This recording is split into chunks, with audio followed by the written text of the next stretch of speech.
behind a year with Gino, and Gino already said he's more than willing to mentor. So I think it's just the best situation all around.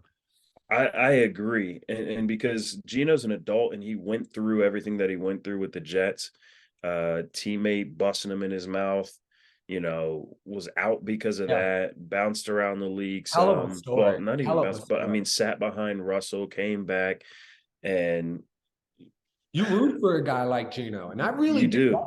That's kind of why I don't want a quarterback because, I mean, again, I hate giving Eli credit. And for the audience, if you don't know who Eli is, don't worry, he's not an important person. He's a nobody.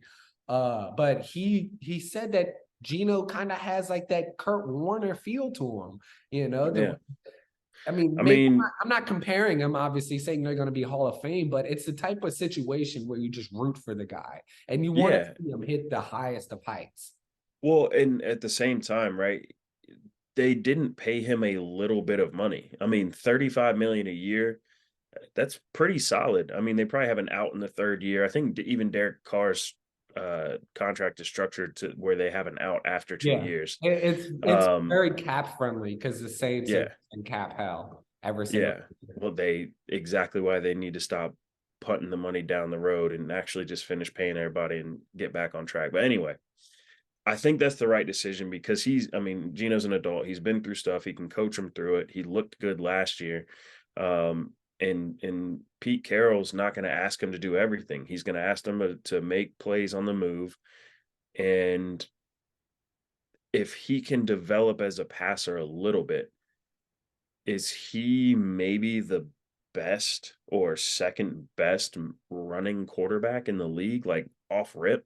I I mean, mean, dude, a it's 4.4 possible. 40 at 244 pounds, 40 and It's a half inch vertical, 10.9. 100% possible. Like, I think me and you were texting about this after the combine. Is like he compared himself to Lamar Jackson and Cam He Newton. called him Cam Jackson, was Exactly. his And comparison. honestly, I cannot agree with that more myself. Yeah, I don't know if he's as strong as Cam was, but he's no. very strong. And I don't think he's as fast and twitchy as Lamar, but dude, he has the It's a perfect good as a runner, yeah, that's a yeah. perfect combination. So, But the only and thing is, man, he was not accurate at all.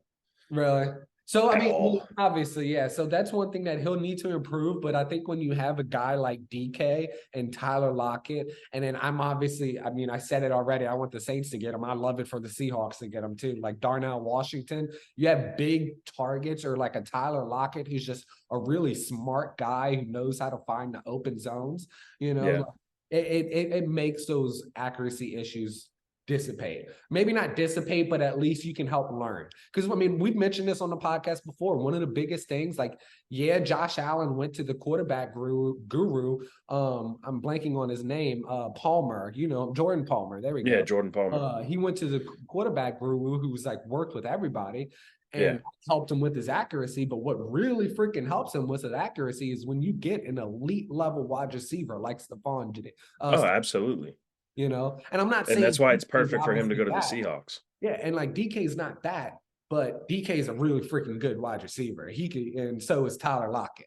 So So if y'all were to, and I think Anthony Richardson to me is the right pick for y'all, because Gino, he's not the long term answer, but if he can rock the next 2 years out, and maybe at the end of the second year, Anthony comes in and you're going to hear the chants and all that stuff. I don't think he needs to start at all in year one. I think he should be personally paying Jordan Palmer's salary for the next year or two to make sure that he is ready to be yeah, just a more proficient thrower of the football. If he gets to 63% completion percentage, I think he can, really work out, get him on the move. He's going to be a big play threat, whether it's his legs or down the field, because he's got a rocket arm. So, um, yeah. Threw the ball, I I think think that's the 60 right one. miles an hour, which is, Yeah, let me see, I have it written down.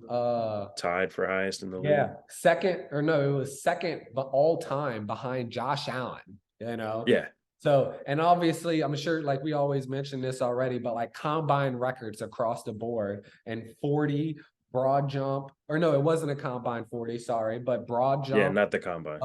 vertical And then, like I said, second all time in velocity, right behind Josh Allen.